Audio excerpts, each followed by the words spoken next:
नमस्कार दोस्तों, जय माता दी। आप सभी कैसे हैं? आशा करती हूँ कि आप सभी अच्छे होंगे।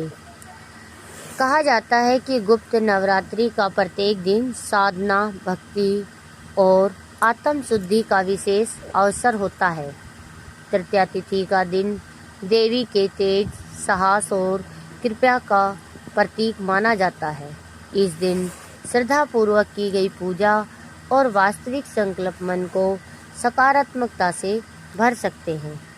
आज की इस कथा में हम जानेंगे गुप्त नवरात्रि की तृतीया का महत्व, लौंग का धार्मिक प्रतीकात्मक महत्व, एक पारंपरिक पूजन विधि और एक ऐसी प्रेरणादायी कथा जिसे सुनकर श्रद्धा और विश्वास दोनों मजबूत होते हैं।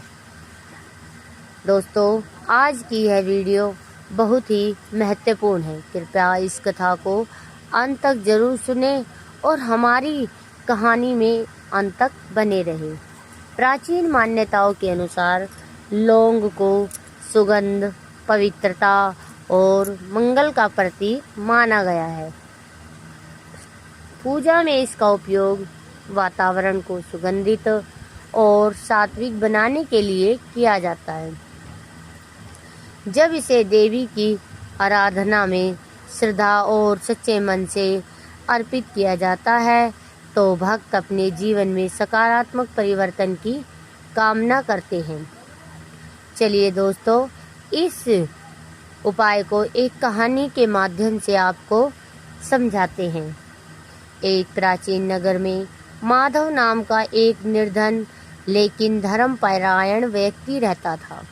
वह प्रतिदिन माता की आराधना करता, परंतु कभी भी धन संपत्ति की लालसा नहीं रखता था।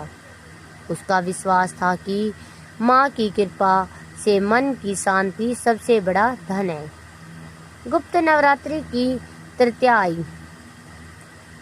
गांव के वृद्ध पुजारी ने उससे कहा, आज माता को लाल पुष्प, दीपक और 2 लौंग श्रद्धापूर्वक अर्पित करना। याद रखना, चमत्कार लौंग में नहीं बल्कि तुम्हारी श्रद्धा, कर्म और सच्चे मन में है। माधव ने वैसा ही किया। उसने माता के चरणों में लौंग अर्पित की, दुर्गा चालीसा का पाठ किया और यह संकल्प लिया कि वह ईमानदारी, मेहनत और सेवा का मार्ग कभी नहीं छोड़ेगा। अगले दिन जब माधव अपनी रोज की मेहनत का निकाला, जो उसने मन में पहले जैसी निराशा नहीं थी।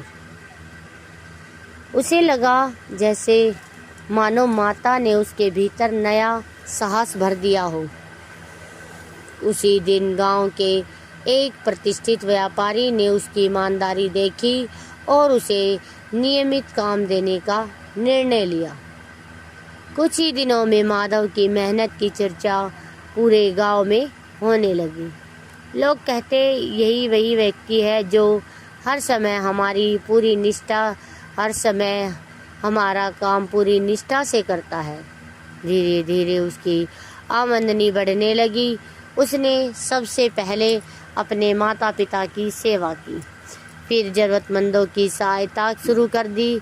वह कभी यह नहीं कहता था कि यह सब केवल किसी उपाय का फल है।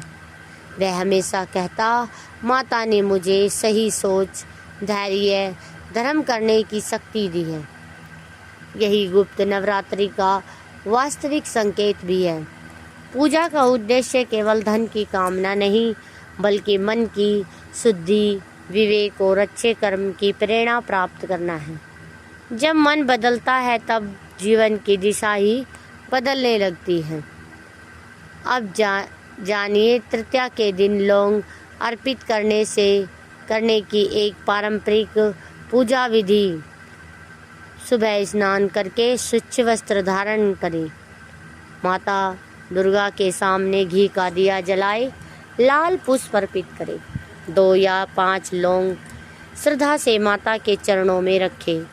इसके बाद ओम ऐं ह्रीं क्लीं चामुंडाय विच्चे मंत्र का अपनी श्रद्धा के अनुसार जप करें। फिर माता से प्रार्थना करें, हे जगदम्बे, मुझे सही निर्णय लेने की बुद्धि, कठिनाइयों का सामना करने का साहस और सदैव धर्म के मार्ग पर चलने की शक्ति प्रदान करें। ध्यान रहे, पूजा किसी चमत्कार की गारंटी नहीं। भारतीय परंपरा में पूजा को ईश्वर के प्रति समर्पण, आत्म अनुशासन और शुभ संकल्प का साधन माना गया है। जीवन में सफलता के लिए ईमानदारी, परिश्रम और धैर्य भी उतने ही आवश्यक है।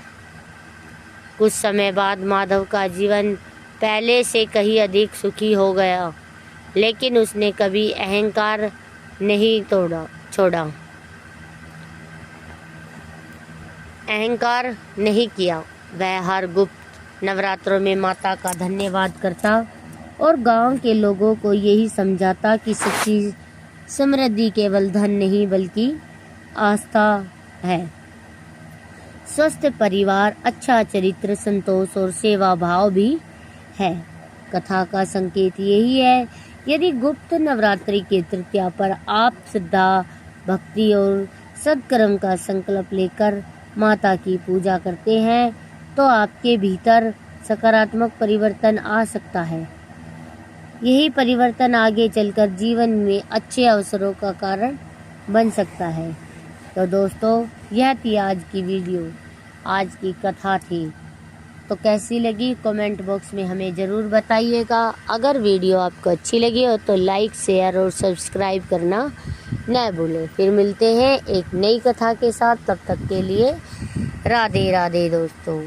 जय माता दी, जय माता दी।